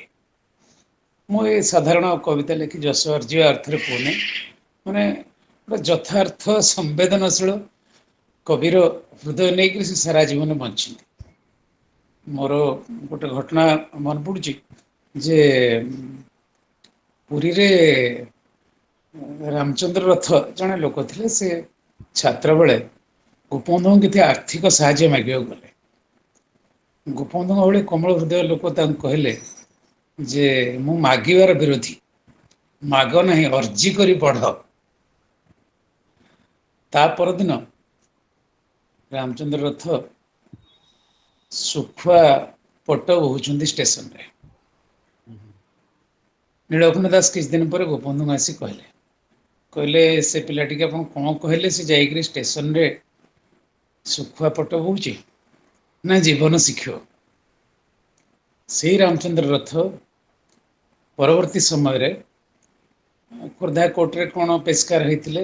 ସତ୍ୟବାଦୀ ବନବିଦ୍ୟାଳୟ ହେଲା ପରେ ଗୋପବନ୍ଧୁଙ୍କୁ ଲେଖିଲେ ଯେ ଆପଣଙ୍କ କଥାରେ ପଢ଼ି ଅର୍ଜି କରି ପଢ଼ିବି ବୋଲି ଛାତ୍ର ବେଳେ ଶୁଖୁଆ ପଟ ବୋହିଥିଲି, କିନ୍ତୁ ଆଜି ଏଠି ଅଣେ ଦଉଣି ନେଇକରି ତାରିଖ ବଦଳେଇବା ମୋର ହଜମ ହଉନି। ଆପଣ ସ୍କୁଲରେ ମୋ ପାଇଁ ଗୋଟେ ଜାଗା ରଖନ୍ତୁ। ଗୋପବନ୍ଧୁ କହିଲେ ମୁଁ ତ ଦରମା ଦେଇପାରୁନି, ମୁଁ ତୁମକୁ କଣ ଜାଗା ଦେବି? କିନ୍ତୁ ଦିନେ ରାମଚନ୍ଦ୍ର ରଥ ସବୁ ଛାଡିକିରି ଆସିଲେ। ଶେଷ ପର୍ଯ୍ୟନ୍ତ ସେ ସେଇଭଳି ନିଷ୍ଠାପର ରହିଲେ। ଅନନ୍ତ ମିଶ୍ର, ନୀଳକଣ୍ଠ ଦାସ ଲେଖୁଛନ୍ତି ଯେ ଅନନ୍ତ ମିଶ୍ର ତାଙ୍କ ଦୁଆରେ ମାନେ ମୃତ୍ୟୁଶଯ୍ୟା ତାଙ୍କ ଦୁଆରେ ପଡିଛନ୍ତି। ନୀଳକଣ୍ଠ ଦାସଙ୍କ ସ୍ତ୍ରୀ ଦେଖିବାକୁ ଯାଇଛନ୍ତି। ଆଉ ଅନନ୍ତ ମିଶ୍ରଙ୍କ ପୁଅ ତାଙ୍କ ସାଙ୍ଗରେ ପାଖରେ ଅଛନ୍ତି। ଅନନ୍ତ ମିଶ୍ର କହୁଛନ୍ତି ଯେ ମାନେ ଭାଉଜ ତମେ ଆସିଛ, ଆଉ ମୋ ପାଖରେ ମୋ ପୁଅ ଅଛି, ମୁଁ ଘରେ ମରୁଛି, ୟାଠୁ ଅଧିକ ସୌଭାଗ୍ୟ ମୁଁ ଆଶା କରିପାରିନଥିଲି। ତ ଅନନ୍ତ ମିଶ୍ରଙ୍କର ସିଂଭୂମ ଅଞ୍ଚଳରେ ଯାଇକରି ପ୍ରଚାରକ ହିସାବରେ କାର୍ଯ୍ୟ କରିବା ଭାଷା ପାଇଁ, କିମ୍ବା ରାମଚନ୍ଦ୍ର ରଥଙ୍କ ଭଳି ସଚ୍ଚୋଟ ଲୋକ ହବା, ଏମାନଙ୍କୁ ଗୋପବନ୍ଧୁ ସିଧାସଳଖ କହିନଥିଲେ ତମେ ଏଇଆ କୁହ। ସେ ତାଙ୍କ ଆଗରେ ଉଦାହରଣ ତିଆରି କରିଥିଲେ। ତେଣୁ ମୋତେ ଲାଗେ ଯେ ଆମେ ଉଦାହରଣ ମାନଙ୍କୁ ଆଉ ଜୀବନରେ ଗୁରୁତ୍ୱ ଦଉନାହିଁ। ମତେ ଲାଗେ ବହୁତ ଉଦାହରଣ ଆଜି ବି ଅଛନ୍ତି, ଯୋଉମାନଙ୍କୁ ଆମେ ହୁଏତ ଦେଖିପାରିଲେ ଆମ ସାଧାରଣ ଜୀବନରେ ଆଉ କିଛି ପରିବର୍ତ୍ତନ ଆସନ୍ତା। କିନ୍ତୁ ଯେହେତୁ ଆମେ ଗୁରୁତ୍ୱ ଦଉନାହିଁ, ମତେ ବହୁତ ସମୟରେ ଲାଗେ ଆମ ନିଜର ଏକାନ୍ତ ବ୍ୟକ୍ତିକ ସ୍ତରରେ ଅନ୍ତର୍ଜଗତରୁ ରୂପାନ୍ତରର ଆବଶ୍ୟକତା ଅଛି। ନଚେତ୍ ଆମେ ଅନ୍ୟମାନଙ୍କ ତ୍ୟାଗ ଅନ୍ୟମାନଙ୍କୁ ଶହୀଦ କହି ନିଜ ଘରର ପୁଅଟିକି କେବେ ପଠେଇବୁ ନାହିଁ ବାହାରକୁ, କିମ୍ବା ଅନ୍ୟକୁ ମାନେ ତ୍ୟାଗପୂତ ଜୀବନ ବଞ୍ଚୁଛି ବୋଲି ପ୍ରଶଂସା କରି ମୋର ଶରତ ମହାନ୍ତିଙ୍କର ଗୋଟେ ପ୍ରବନ୍ଧ ମନେ ପଡୁଛି। ଆପଣଙ୍କର ମୋର ବି ବହୁତ 15-20 ବର୍ଷ ତଳେ ଏ ବିଷୟରେ ଥରେ କଥା ହେଇଥିଲେ। ଶରତ ମହାନ୍ତି ଭାରତୀୟ ବୁର୍ଜୁଆ ବୋଲି ଗୋଟେ ପ୍ରବନ୍ଧ ଲେଖିଥିଲେ। ସେଟାରେ ସେ କହୁଛନ୍ତି ଯେ ଯୋଉ ବୁର୍ଜୁଆ ସ୍ୱାଧୀନତା ସଂଗ୍ରାମ ସମୟରେ ଗାନ୍ଧୀଙ୍କର କୌଣସି କଥାକୁ ଗୁରୁତ୍ୱ ଦଉନଥିଲା, ତାଙ୍କ ଲେଖା ଲେଖି ପଢୁନଥିଲା, ସେଇ ବୁର୍ଜୁଆ ତା ପୁଅକୁ ଆଜି କହୁଛି ଯେ ଦେଖ ଗାନ୍ଧୀବାଦ ଉପରେ ଟିକେ ପଢାପଢି କର, ସିଭିଲ ସର୍ଭିସ ପରୀକ୍ଷାରେ କୋଶ୍ଚିନ୍ ଆସିବ। ପ୍ରଭାବିତ ହେବା ପାଇଁ ନୁହେଁ, ଉପଯୋଗ ପାଇଁ। ତେଣୁ ଯଦି ଆମର ଭିତରୁ ରୂପାନ୍ତର ହେଇଥାନ୍ତା ତାହେଲେ ଏଇ ସମସ୍ୟା ତିଆରି ହୁଅନ୍ତା ନାହିଁ। ଆମେ ଗୋପବନ୍ଧୁଙ୍କୁ ଜଣେ ସେଇ ପର୍ଯ୍ୟନ୍ତ ନେବା, ଆପଣ ଗୋଟେ ଶବ୍ଦ ବ୍ୟବହାର କଲେ ମୁଁ ସେ ଶବ୍ଦଟିକୁ ସମ୍ବୋଧନ କରିବାକୁ ଚାହୁଁଛି, ରୋଲ ମଡେଲ। ଆମେ ଯେପର୍ଯ୍ୟନ୍ତ ରୋଲ ମଡେଲର ସନ୍ଧାନରେ ଥିବା ଆମେ ସମସ୍ୟାରେ ପଡ଼ିବା। ଆମେ ଗୋପବନ୍ଧୁଙ୍କୁ ମଣିଷର ଗୋଟେ ବଡ଼ ସମ୍ଭାବନା ଆକାରରେ ଦେଖିବା, ଯେ ଜଣେ ଏଇ ସ୍ତରର ତ୍ୟାଗରୁ ଆନନ୍ଦ ପାଇପାରେ। ସେ ତାଙ୍କ କାମରୁ ଆନନ୍ଦ ନ ପାଉଥାନ୍ତେ ସେ କେବେ କରିନଥାନ୍ତେ। ତ ତେଣୁ ତାଙ୍କୁ ରୋଲ ମଡେଲ କରିବା ଅପେକ୍ଷା ଆମେ ଆମେ ଆମେ ରୋଲ ମଡେଲ ତିଆରି କରି କଣ କଲେ କି, ଚିତ୍ତରଞ୍ଜନ ଦାସ ଗାନ୍ଧୀଙ୍କ ସମ୍ପର୍କରେ, ଗାନ୍ଧୀବାଦର ପ୍ରଭାବ ସମ୍ପର୍କରେ ଗୋଟେ ଜାଗାରେ କହୁଥିଲେ, କହିଲେ କିଏ ସିଝା ଖାଇବାରୁ ଗାନ୍ଧୀଙ୍କୁ ବୁଝିଲା, କିଏ ଖଦି ପିନ୍ଧିବାରୁ ଗାନ୍ଧୀଙ୍କୁ ବୁଝିଲା, କିଏ ମର୍ଣ୍ଣିଂ ୱାକରୁ ଗାନ୍ଧୀଙ୍କୁ ବୁଝିଲା, କିନ୍ତୁ ଗାନ୍ଧୀ କହିଲେ ଯୋଉ ସାହସ, ସେ ସାହସ ଟିକକୁ କୁଆଡେ ଉଭେଇଗଲା। ତାର ମୂଳ କାରଣ ହେଲା ଆମେ ଅନ୍ୟକୁ ଆଦର୍ଶ ବୋଲି ଭାବି ନିଜକୁ ତାଙ୍କ ଅନୁସାରେ ତିଆରି କରିବାକୁ ଚାହେଁ। ତେଣୁ ତାଙ୍କ ଆଉ ନିଜ ଭିତରେ ସଂଘର୍ଷଟି ହେବା ନିଶ୍ଚିତ। ସେଥିପାଇଁ ମୋତେ ଲାଗେ ଗୋପବନ୍ଧୁଙ୍କୁ ପଢ଼ିଲା ବେଳେ ମଧ୍ୟ ମୁଁ ସମାନ ଭାବେ ଅନୁଭବ କରେ ଯେ ବ୍ୟକ୍ତିର ରୂପାନ୍ତର ବିନା ଯେତେ ସବୁ ପରିବର୍ତ୍ତନ ଆସିବ, ସେ ସବୁ ବିଦ୍ରୋହ ହବ କିନ୍ତୁ ବିପ୍ଳବ ହେଇପାରିବନି। ଆମକୁ ମାନେ ନହେଲେ ଯଦି ବିପ୍ଳବ ହୁଅନ୍ତା ତାହେଲେ କେତେ ବିପ୍ଳବ ଆସିକରି ଗଲାଣି, ସାଧାରଣ ମଣିଷ ଯୋଉଠିକୁ ସେଇଠି।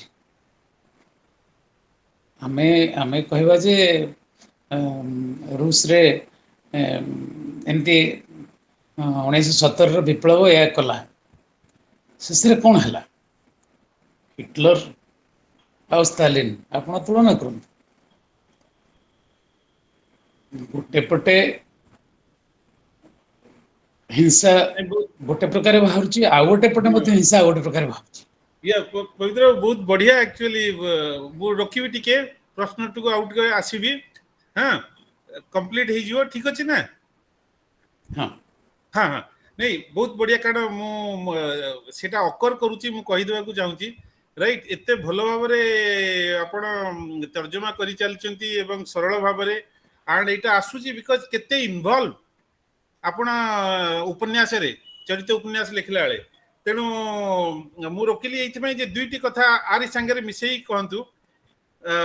ଗୋଟେ, ଯେତେବେଳେ ଦେଖନ୍ତୁ ଗାନ୍ଧୀ, ଗୋପବନ୍ଧୁ, ବାଜି ରାଉତ, ଭଗତ ସିଂ, ବହୁତ ବଢିଆ ଭାବରେ ଆପଣ କହିଲେ ଯେ ଆମେ ସମସ୍ତେ ଚାହୁଁଛୁ ଭଗତ ସିଂ ଆମକୁ ଭଗତ ସିଂ ଲୋଡା, କିନ୍ତୁ ସେ ଅନ୍ୟ ଘରେ ଜନ୍ମ ହଉ, ଆମ ନିଜ ଘରେ ନୁହେଁ, ରାଇଟ୍? ହଁ, ତେଣୁ ସେଇ ରୋଲ ମଡେଲ କଣ୍ଟେକ୍ସଟରୁ ଯାହା ବହୁତ ଭଲ ଭାବରେ କୁହାଯାଉଛି ଯେ ସବୁ ଲୋକଙ୍କର ଗୋଟେ ୟୁନିକ୍ କ୍ୱାଲିଟି ଥିବ, ଗୋଟେ କ୍ୟାରେକ୍ଟରିଷ୍ଟିକ ଅଛି, ରାଇଟ୍? ଯୋଉଟା କି ତାଙ୍କର ଆନ୍ତରିକ ବିକାଶ କରିଛି, ରାଇଟ୍? ରୂପାନ୍ତରିତ କରିଛି, ସେଇ କ୍ୱାଲିଟିଟାକୁ ନିଆଯାଉ। ତ ଏଇ କ୍ୟାରେକ୍ଟରିଷ୍ଟିକରୁ ମୁଁ ଉପନ୍ୟାସକୁ ବ୍ୟାକ୍ କରିବି। ଦୁଇଟି ପ୍ରଶ୍ନ, ଚରିତ ଉପନ୍ୟାସର ସ୍ପେଶାଲ କ୍ୟାରେକ୍ଟରିଷ୍ଟିକ କଣ ଆପଣ କହିବେ, ରାଇଟ୍? କଣ ଯେତେବେଳେ କହୁଛନ୍ତି ଏଟା ଗୋଟେ ଚରିତ୍ର ଉପନ୍ୟାସ, କେତେ ଆପଣଙ୍କୁ ସଜାଗ ହବାକୁ ପଡେ ଗୋଟେ ଉପନ୍ୟାସ କୋଟ ଏଣ୍ଡ କୋଟ ଆଉ ଗୋଟେ ଚରିତ୍ର ଉପନ୍ୟାସ ଲେଖିଲା ବେଳକୁ? ମୁଁ ମନେ ପକେଇ ଦଉଛି ଆପଣଙ୍କର ହଂସ ହାନି, ରାଇଟ୍? ଦିଟା ଅଲରେଡି ଉପନ୍ୟାସ ଲେଖିଛନ୍ତି, ହଂସ ହାନି, ପାହାର। ତ ହଂସ ହାନି ଲେଖିଛନ୍ତି, ରାଇଟ୍? ଆଉ ଚରିତ୍ର ଉପନ୍ୟାସ। ତ ଗୋଟେ ତ ପ୍ରଥମେ କୁହନ୍ତୁ ଚରିତ୍ର ଉପନ୍ୟାସର କଣ କଣ କ୍ୟାରେକ୍ଟରିଷ୍ଟିକ ଆପଣଙ୍କ ମତରେ, ଦ୍ୱିତୀୟ ଆପଣ କେତେ ଭାବରେ ଜଣେ ଔପନ୍ୟାସିକକୁ ସଜାଗ ହବାକୁ ପଡେ ଚରିତ୍ର ଉପନ୍ୟାସ ଲେଖିବାକୁ ବେଳେ? ଦେଖନ୍ତୁ, ଚରିତ୍ର ଉପନ୍ୟାସରେ ଗୋଟେ ବଡ଼ ସମସ୍ୟା ହେଲା, ଆପଣ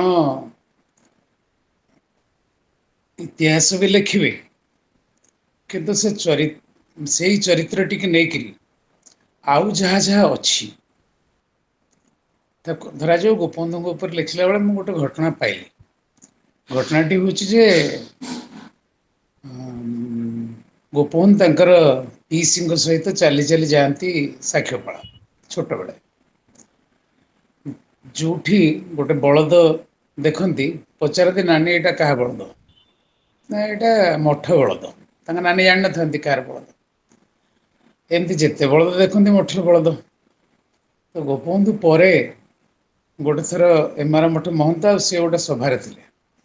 ସେଠି କାଳେ ଗୋପବନ୍ଧୁ କହିଲେ, ମୁଁ ପିଲାବେଳେ ଭାବୁଥିଲି ମଠରେ ମଣିଷ ନୁହଁ, ମାନେ ମୋଟା ସୋଟା ବଳଦ ମାନେ ରହନ୍ତି ବୋଲି। ଯାହା ହଉ ମହନ୍ତ ମହାରାଜଙ୍କୁ ଆଜି ଦେଖିଲି। ତ ଏ ବାକ୍ୟରେ ଗୋପବନ୍ଧୁଙ୍କର କେତେ ବିଦ୍ରୂପ କେତେ କଣ ରହିଲା, କିନ୍ତୁ ଏ ଘଟଣାଟି ଲିପିବଦ୍ଧ ନୁହେଁ। ମୁଁ ଗୋଟେ ଉତ୍ସରୁ ଶୁଣିଥିଲି ଯେ ସେ ଗାଁରେ ଜଣେ ବୟସ୍କ ଲୋକ ଥିଲେ, ସେ ପଞ୍ଚମ ଶ୍ରେଣୀରେ ପଢ଼ିଲା ବେଳେ ତାଙ୍କ ସ୍କୁଲକୁ ଗୋପବନ୍ଧୁ ଆସିଥିଲେ ପୁରସ୍କାର ବିତରଣ ପାଇଁ। ଏମାର ମଠ ମହନ୍ତ ଯାଇଥିଲେ, ସେଇଠି ଗୋପବନ୍ଧୁ ଏ ଘଟଣାଟି କହିଥିଲେ। ଆଚ୍ଛା, ଏ କଥା ତ ଆପଣ ଇତିହାସରେ ପାଇବେନି। ବା ଗୋପବନ୍ଧୁଙ୍କୁ ଯେତେବେଳେ ଆପଣ ଐତିହାସିକ ଚରିତ୍ର ଭାବେ ଦେଖୁଛନ୍ତି, ସେତେବେଳେ ପାଇବେ ନାହିଁ। ଠିକ୍ ସେମିତି ଆପଣ ବିବେକାନନ୍ଦ ସ୍ୱାମୀଜୀଙ୍କ ଉପରେ ଗୋଟେ ବହି ଅଛି, ଅଚେନା ଅଜାଣା ବିବେକାନନ୍ଦ। ଶଙ୍କର ଲେଖକ, ତାକୁ ଓଡ଼ିଆରେ ଆମର ନିତ୍ୟାନନ୍ଦ ସ୍ୱାଇଁ ଅନୁବାଦ ବି କରିଛନ୍ତି। ଆପଣ ତା ଦେହରେ ବିବେକାନନ୍ଦଙ୍କ ଖାଦ୍ୟ ରୁଚି ସମ୍ପର୍କରେ ଆଗ ଜାଣିବେ। ଆପଣଙ୍କୁ ଆଶ୍ଚର୍ଯ୍ୟ ଲାଗିବ ଯେ ବିବେକାନନ୍ଦ ଯିଏ ଏତେ ସଂଯମ, ଏତେ ଇଏ କଥା କହୁଥିଲେ, ସେ ଏତେ ଚମତ୍କାର ଖାଦ୍ୟ ବି ରାନ୍ଧି ପାରୁଥିଲେ।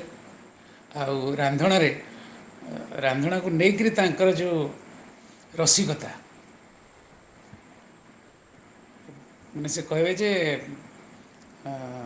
ଭାରତୀୟମାନେ କେବଳ ଗୋଟେ ତେଲ ମସଲା ଖାଇ ମରନ୍ତି।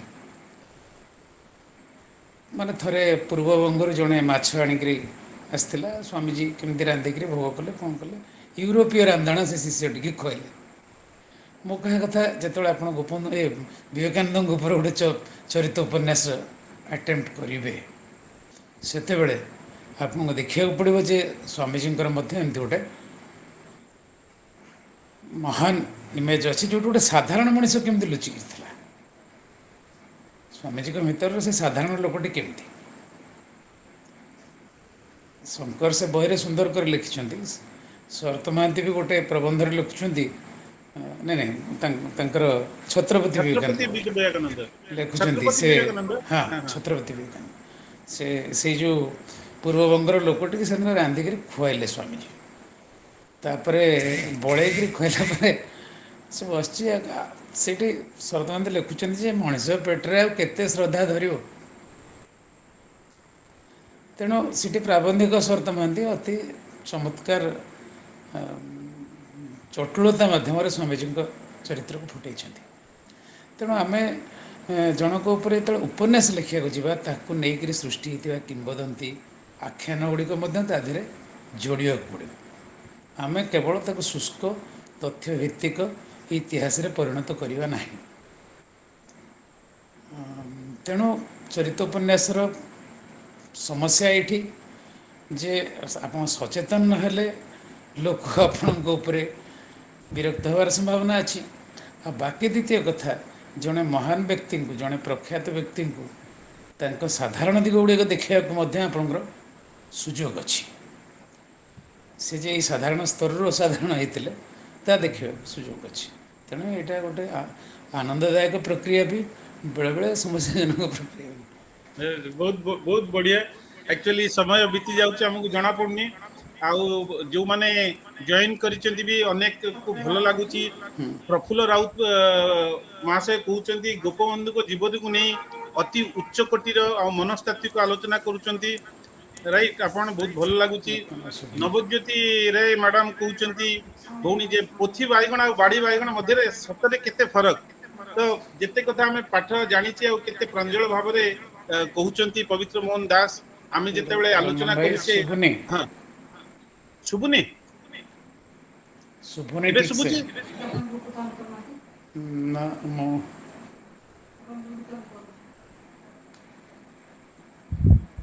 ଶୁଭୁଛି ହଁ ଶୁଭା ଯାଉଛି ତ ଆମକୁ?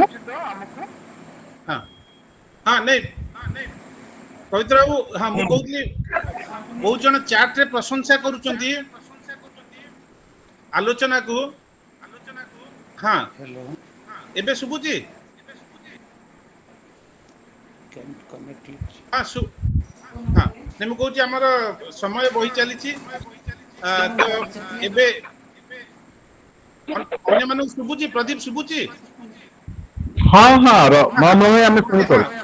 ପବିତ୍ର ବାବୁ ହଁ ଠିକ ଅଛି ତ ଆକ୍ଚୁଆଲି ବହୁତ ଉଚ୍ଚକୋଟୀର ଆଲୋଚନା ହେଲା ଅନ୍ତରରୁ ରୂପାନ୍ତର ହଁ ନାଇଁ ନାଇଁ ପବିତ୍ର ବାବୁ ରୁହନ୍ତୁ ଶୁଭୁଛି ତ ହଁ ଆମେ ଏବେ 3-4 ମିନିଟରେ ହଁ 2-3 ମିନିଟରେ ସାଙ୍ଗ କରିବା ଶୁଭୁଛି ତ ପବିତ୍ର ବାବୁ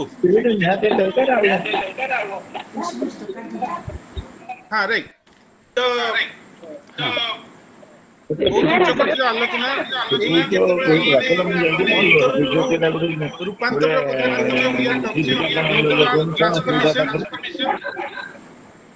admin ପ୍ଲିଜ ଦେଖିବେ ଟିକେ ନଏଜ ଆସୁଛି କି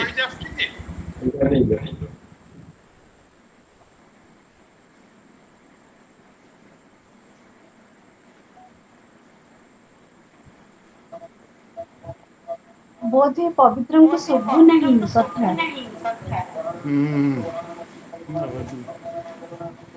ଏବେ ଶୁଭିଲା ହଁ ହଁ ଏବେ ଶୁଭୁଛି କୁହନ୍ତୁ ହଁ ହଁ ନାଇଁ ମୁଁ କହୁଥିଲି ଅ, ବହୁତ ଉଚ୍ଚକୋଟୀର ଆଲୋଚନା ଭଲ ହେଲା ଏବେ ଆମର ହଁ କୁହନ୍ତୁ ସମୟ ଆସିଛି ଆକ୍ଚୁଆଲି ଆମେ ସଭା ସାଙ୍ଗ କରିବା ତା ଆଗରୁ 2-3 ମିନିଟ ଆମେ ଗୋଟେ ଶାନ୍ତି ପାଠ କରୁ ଶାନ୍ତି ପାଠ ଆଗରୁ ବି ମୁଁ କହୁଛି ଆକ୍ଚୁଆଲି ବହୁତ ଭଲ ଆଲୋଚନା ଏବଂ ଅନ୍ତର ରୂପାନ୍ତର କଥା ଯେତେବେଳେ ଆମେ ଏତେ ବଳିଷ୍ଠ ଭାବରେ ଅନ୍ତରଙ୍ଗ ଆଳାପରେ କଥାବାର୍ତ୍ତା ହେଲେ ଇଟ୍ ଅକର୍ସ ଟୁ ମି ଗୋଟେ କଥା ମନେ ପଡୁଛି ଗୋଟେ ଅ, ଛୋଟ ପାରାବଲ ଆପଣ କହିପାରନ୍ତି ଉପକଥା କେତେବେଳେ ପଢିଥିଲି ଯେ ବହୁତ ପୁରୁଣା କଥା ଜଣେ ଗୁରୁ ଥିଲେ ଗୁରୁକୁଳ ଭଳି ଆଶ୍ରମ ଜଣେ ନୂଆ ଶିଷ୍ୟ ଆସିଛନ୍ତି ଶିଷ୍ୟ ଆସିକି ପଚାରୁଛନ୍ତି ଗୁରୁଦେବଙ୍କୁ ଯେ ଗୁରୁଦେବ ସ୍ୱର୍ଗ କୋଉଠି ଅଛି ମତେ ଟିକେ କହିପାରିବେ ମୁଁ ତ ଏତେ ଦିନ ହେଲାଣି ମୁଁ ଆକ୍ଚୁଆଲି ଆସିଛି ଆପଣଙ୍କ କତିକି ତ ଗୁରୁ ଧ୍ୟାନରେ ବସିଥିଲେ ଆଖି ଖୋଲିଲେ ଆକ୍ଚୁଆଲି ସଜାଗ ଥିଲେ ଇଣ୍ଟରନାଲ ଆୱାରନେସ ସେ କହିଲେ ଆରେ ମୋର ଯିଏ ପ୍ରଥମ ଶିଷ୍ୟ ରବି ସିଏ ତ ଅଲରେଡି ସ୍ୱର୍ଗରେ ଅଛି ସେ ପୁଣି ଧ୍ୟାନରେ ବସିଗଲେ ଗୁରୁ ତ ଇଏ ଯୋଉ ଶିଷ୍ୟ ପଚାରୁଥିଲା ସିଏ ଅନ୍ୟ ଗୁରୁ ଭାଇ ମାନଙ୍କୁ ପଚାରିବାକୁ ଭାଇ କିଏ ରବି ଆଉ ସେ କୋଉଠି ଅଛନ୍ତି ସିଏ ସ୍ୱର୍ଗରେ ଅଛନ୍ତି ମତେ ଟିକେ କୁହ ସେ କୋଉଠି ରହୁଛନ୍ତି ଜାଗା କୋଉଠି ତ ତାର ଜଣେ ଅନ୍ୟ ଶିଷ୍ୟ ଗୁରୁ ଭାଇକୁ ସେ ଯେତେବେଳେ ପଚାରିଲା ସେ କହିଲେ ଆରେ ରବି ସେ ବହୁତ ଦୂରରେ ରହୁଛି ସେ ହଉଛି ଏଇଠୁ 100 କିଲୋମିଟର ଦୂର ତୁ ଗୋଟେ ନଦୀ ଆସିବ ନଦୀ ପାର ହେଲେ ଗୋଟେ ପାହାଡ ହବ ପାହାଡ ପରେ ଗୋଟେ କୁଡିଆ ଅଛି ସେ କୁଡିଆର ଭିତରେ ସେ ରହୁଛନ୍ତି ଇଏ କହିଲା ଆରେ ମୁଁ ତ ଚାହୁଁଛି ଯିବା ପାଇଁ ତ ସେ ତାଙ୍କର ଅନୁମତି ନେଇକି ଶିଶୁମାନଙ୍କୁ କହିଲା ଯେ ମୁଁ ଯାଉଛି ତାଙ୍କ ପାଖକୁ ଏବଂ ସେ ଦୌଡ଼ି ଦୌଡ଼ି ଦୌଡ଼ି ଦୌଡ଼ି ଗଲା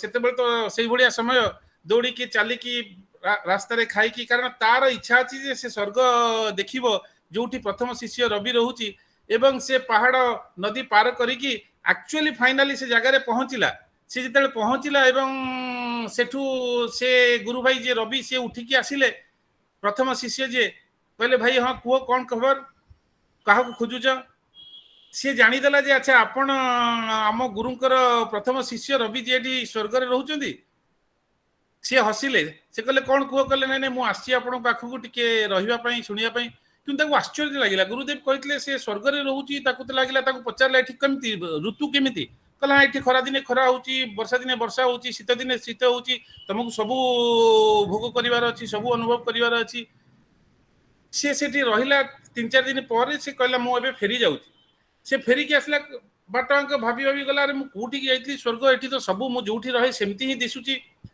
से जाइकी बहुत झाड़नाड़ हेकी फेरिला परे बहुत कष्ट लाघव करिया पई से टिके विश्राम नेला दिने दुई दिन पर से गुरु पाखु गला गुरु भी मौन व्रत रे थिले गुरु को पचारला गुरु आपण कहितले आपण प्रथम शिष्य स्वर्ग रे अछि मु जाइथिली ता पाखु से कहले तू जाइथिलु गुरु टिके ध्यानस्थले कहले तू जाइथिलु तू कौन पे जाइथिलु तार सब से ट्रायल्स एंड ट्रिब्युलेशन सुनिले से कहला रे तू जदी जाइथिलु मते जदी कहितांतु को उद्देश्य रे जाइथिलु मु तो तते सत्य कथा कहि देतांती तो शिष्य पचारुची गुरु को सत्य कथा कौन तो गुरु कहउचंदी अरे सी जे मोर प्रथम शिष्य थिला पट शिष्य सी स्वर्ग रे नहीं स्वर्गता भितर अछि स्वर्गता अंतर रे अछि तो कहिबार तात्पर्य जे जो विषय वस्तु आम आज अंतरंग आलाप कले बहुत बलिष्ठ भाव में पवित्र मोहन दास भाई बंधु मोर से सरल भाव में सब कथा भी कहते जे आमर अंतर रूपांतर करने गोटे निरंतर सजगता रहिबार अछि आमे फुल्ली एवार होइकी रहिबा एवं जितेबाला आमे अंतर रूपांतर हेबा आम भितर आमे खुशी पाइबा आम भितर आमे जहाँ खोजुचे बोधवे सेटा पाइबा आम भितर जितेबाला आमेर आत्मविकास हेबो आमे अन्यर विकास पाई मझिरे पवित्र भाई कहते जे किभली भाव में संबंध आ संवेदना आमे संबोधित होइकी रहिबा एवं कंपासनेट होइकी रहिबा संवेदनार सह रहिबा तो अंतररू अभ्यंतररू आमर रूपांतर हेबो आत्मविकास हेबो आम माने निजर विकास अन्यर विकास रे सहयोग हेबा सामग्रिक विकास हेउ समग्र ओडिशार विकास हेउ समग्र भारत विकास हेउ समग्र विश्वर उन्नति हेउ एही परिप्रेक्षी मु आम परंपरा अनुଯାयी स्वामी विवेकानंद लोक संसदर ई पाठचक्र परंपरा अनुଯାयी मु मंत्रटा मु शांति पाठ करी ओम सहनौ भवतु सहनौ भुनन्तु सह वीर्य करवावहे तेजस्विनं वधितम् अस्तु मा विद्वेषावहे ओम शांति शांति शांति। तो आपण मानकु समस्त को अंतरु धन्यवाद धन्यवाद पवित्र मोहन दास महोदय को आमे माने आज अंतर रूपांतर उपरे अंतरंग आलाप कले आपण माने सामिल हेले सो बहुत खुशी खबर बहुत खुशी कथा आज महाअष्टमी भली पवित्र